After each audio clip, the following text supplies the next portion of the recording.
Un mot sur ce que l'on vient d'entendre d'Elisabeth Borne. Disons qu'elle n'incarne pas la figure enthousiasmante de la Macronie.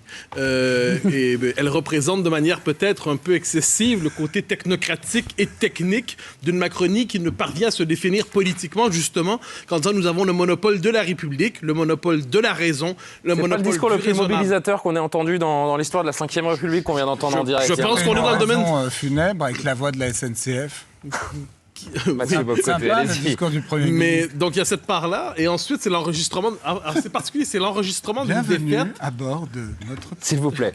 Bienvenue à bord Je savais d'une. pas que c'était Borne qui avait fait ça. Mais on pourrait reformuler bienvenue à bord d'une crise de régime. C'est-à-dire, c'est le terme qu'il faut oser employer, pour peu, évidemment, qu'on ne l'utilise pas de manière excessive.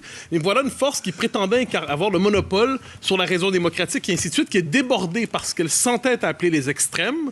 Or, si on présente ainsi les extrêmes, on abolit non seulement la légitimité de l'alternance, mais on abolit aussi l'expression de millions et de millions de Français qui, manifestement, ne croient pas que leur vote est à classer sous le signe des extrêmes.